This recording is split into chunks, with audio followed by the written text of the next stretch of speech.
Bien, regresamos entonces, estamos conversando con Cecilia Blume, es abogada, vamos a hacer un pequeño análisis político respecto a la propuesta de diálogo del gobierno y la oposición. Cecilia, ¿cómo estás? Gracias por venir. Hola Juan José, ¿cómo estás tú? Bien, quisiera partir entonces por preguntarte cuál es tu opinión respecto a esta oferta que ha hecho el gobierno a través del premier Juan Jiménez para tender un puente de diálogo con la oposición. ¿Qué te parece la reacción de la oposición también? ¿Y cómo ves eso? Cuéntanos. A ver, cualquier puente o cualquier acercamiento entre fuerzas políticas es importante. Este gobierno se ha caracterizado hasta ahora como, dijo alguien, en ser un poco huraño con el resto, ¿no? Y ahora se está dando esta apertura que obviamente es necesaria, ¿no? A mi juicio, la apertura es importante. Es difícil de materializar, sin embargo, pero cualquier apertura y cualquier persona, en este caso el primer ministro, que se acerque a los partidos de oposición y les diga, oye, queremos conversar, es fundamental, ¿no? A mí me pasó cuando trabajé con el doctor Kuczynski, tener que conversar con todas las fuerzas políticas y tener que llegar a consensos, porque si no, no salían tus proyectos de ley, si no, era imposible llevar adelante medidas. Recuerdo la primera emisión de bonos soberanos, que la hicimos a punto de explicar, luego el cierre de la 2530 y otras cosas importantes como la negociación del TLC con los Estados Unidos, que fueron a partir de explicar. En el caso del TLC es el ejemplo más grande y Alfredo Ferrero tuvo una actitud súper importante en ir y hablarle a todo el mundo, él y Pablo de la Flor, todos los que quisieran hablar, todas las veces que fuera necesario.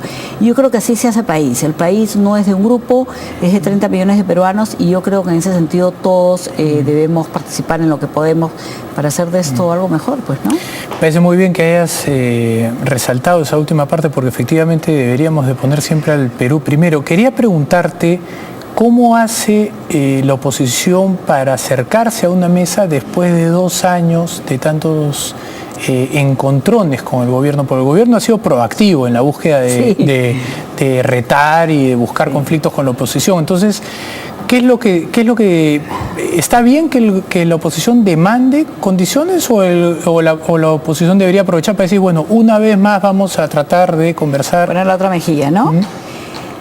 A ver, realmente pues acá tienes matices en todo el tema, ¿no? Tienes desde Lourdes Flores que dice que va a ir y se va a sentar, hasta tienes los fujimoristas que te dicen que no se van a sentar si no sacan a Juan Jiménez. Los apristas lo estuvieron diciendo y después me da la impresión de que han tirado un poquito para atrás y han dicho, bueno, sí, nos sentaríamos, hay que ver, depende los puntos de agenda, ¿no?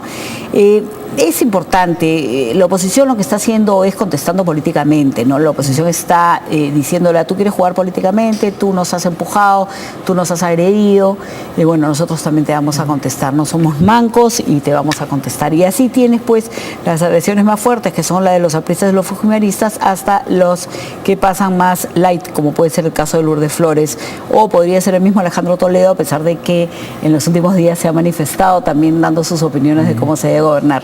En cualquier caso, esto es bien complicado, ¿no? Porque yo creo que es bien difícil decirle al otro cómo debes gobernar, pero si el otro viene y te empuja. No, y las últimas declaraciones del presidente mencionándolos o tratándolos como candidatos tampoco es la mejor manera de invitar a una persona a la mesa, ¿no? Mira, yo creo que lo que pasa es que no hay mucho operador político y en este caso el primer ministro debería ser por lógica el gran operador político. En ese sentido, Lerner era mucho más audaz o sagaz políticamente, ¿no? Lo que está pasando ahora es que Juan Jiménez no tiene este tino político, ni tiene esta esquina, ni tiene estas amistades políticas, entonces no me parecería a mí que es la persona idónea, pero sin embargo, habiendo dicho todo esto, él ahora se ha reconocido, como lo han reconocido otros. Wilfredo Pedraza también está llamando a los especialistas y lo que se está tratando es de abrir juego y tratar de sentar en la mesa varias posiciones. ¿Para qué? ¿Para trabajar con ellas o simplemente para decirles escuchado? Yo creo que en cualquier caso para mejorar el clima político, y lo que necesitamos es mejorar el clima político, que está un poco oscuro como el clima limeño estos días. Te iba a preguntar eso, si tal vez no hubiera sido mejor plantear una agenda o un set de temas o una interrogante específica para que por lo menos haya algo sobre lo cual uno pueda decir, bueno, para hablar de eso ¿tengo interés o no tengo interés? Además nosotros tenemos el foro, el Acuerdo Nacional, les gusta o no les gusta a algunos, es el foro justamente donde se juntan las fuerzas políticas vivas del Perú y ahí es donde se discuten los temas. Sobre la utilidad, eso ya cada quien podrá sacar su línea, pero realmente el foro es el Acuerdo Nacional y para eso está, ¿no? Y si lo hacen allí, bueno, bien por eso, ¿no? Ahí está Íñiz ahora, Javier me parece, y yo creo que lo es una persona bastante conversable, es una persona muy consensuable. Mira, las veces que yo he ido al acuerdo ha sido muy bueno, siempre escuchabas cosas inteligentes, siempre podías sacar buenas cosas y finalmente la gente ahí se conversa y no anda con estos resquemores como aparentemente se están dando últimamente por las calles. Ahí están todos los partidos también. Sí, pues, ¿no? todos los partidos. Ahora, Alan García del APRA ha presentado una propuesta para impulsar el crecimiento y la educación y la seguridad ciudadana. ¿Tú has podido leerla? ¿Cuál es tu opinión un poco de esta propuesta? A ver, a mí me da la impresión de que esta propuesta es como lo que falta del gobierno aprista o seguimos al gobierno aprista, que en realidad es bueno. ¿Por qué? Porque acá lo que tenemos que hacer es construir el siguiente piso, y estoy parafraseando a Toledo, sobre el que vino anteriormente. O sea, García hizo mucho bien por el Perú. O sea, el Perú que él tomó, el país que él tomó de Alejandro Toledo, él siguió adelante y avanzó. Entonces ahora la lógica es que el presidente Humala, si ya había dejado de lado la gran transformación y se había ido por la hoja de ruta, debido también seguir avanzando las cosas que hizo el presidente García. Entonces ahí lo que hacemos es construimos uno sobre el otro y vamos avanzando. No te digo en todos los proyectos, pero los más importantes, los que estaban a la mitad, los que no se pueden hacer en 5 años de gobierno, y hacer siempre el gran proyecto por el cual el Perú te va a recordar. Y eso es lo que yo no veo que se esté haciendo. Ya pasaron 2 años, estamos entrando al 3er año, y eso es bien complicado, porque realmente el tiempo se te va achicando, y con la cantidad de normativa que tenemos hoy día que cumplir en cualquier proyecto, léase la normativa ambiental, ahora con el tema de consulta previa, todo ese tipo de cosas, no sé qué proyecto grande debe tener este gobierno que impulsar, porque realmente ya no va a poder inaugurar nada, ¿no? Claro, podrá poner unas cuantas primeras piedras, pero de todas ¿cuáles serían maneras, los pilares de un consenso para ti? ¿Cuáles serían los objetivos o las variables que tú necesariamente tendrías que ver en un documento que emerja de esta reunión para que tú digas, bueno, de algo sirvió esta reunión? Mira, a priori, ¿no? Y un esfuerzo de concretar algo acá, ¿no? Yo creo que el tema de la inversión y cómo apoyar la inversión es muy importante. Y para mí hay un tema que está faltando y que es, digamos, lo que está debajo de todo, que es el tema de la gestión. El tema de la gestión se plasma, por ejemplo, el presidente García en este documento lo está plasmando en hacer procesos más cortos. Pero yo no sé si son procesos más cortos o funcionarios que no tengan miedo y funcionarios que actúen, que sean proactivos, que también está plasmado como no en este documento. Pero es un poco lo que le falta a este gobierno. A este gobierno le falta un poco de gestión. La gente te dice, oye, tengo este documento atrapado o no me dan tal permiso. En realidad los permisos los hemos creado nosotros mismos, ¿no?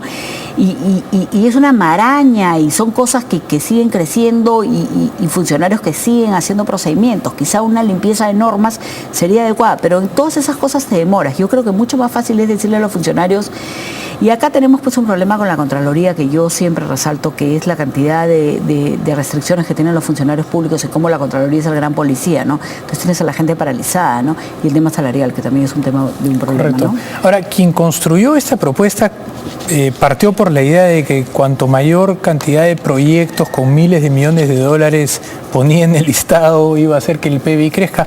Esto puede generar efectivamente un crecimiento en el corto plazo del PBI, pero no es necesariamente calidad de PBI para el largo plazo. No, y además estos son proyectos que, como te digo, o sea, si tú me dijeras esto es con lo cual el gobierno del presidente García, el próximo gobierno del presidente García, si es que lo hay, o con lo que se quedó, esto sería lo siguiente, pero ellos mismos, si hubieran tenido 5 años más, no lo hubieran hecho, porque no puedes hacer todas estas cosas. Además, tienes todo el tema de educación, por ejemplo, que es un tema que tienes que tocar de todas maneras donde estés. Tienes el tema de seguridad, que son temas que ya no aguantan más. Administración de justicia, ¿no? El Poder Judicial es un desastre en este país y a nadie le parece importante. Además, ya llega un punto que el cumplimiento de la ley no le parece importante a la gente, porque dices, oye, una de las cosas más impresionantes para mí es que seguimos hablando del chuponeo 1, 2, 3, chuponean a uno, al otro, y no pasa absolutamente nada. Entonces, ¿Cómo es posible? Y eso es incumplimiento de la ley, de la Constitución, No, el propio artículo 2. Tribunal Constitucional es lo que está haciendo con los bonos de la reforma, ¿no? Sí, Es bueno, que increíble. tampoco están Sí. permitiendo que se paguen, porque no es aceptando, sino permitiendo. Muy bien, En cualquier Cecilia. caso, ojalá pueda el Premier captar la atención, y yo creo que el foro es el Acuerdo Nacional definitivamente para lo que puede estar. Yo creo que el señor Higuíñez es una persona que puede ayudar en esto. Sin ninguna duda. Gracias, Cecilia. Gracias a ti. Bien, vamos nosotros a una pausa final y regresamos.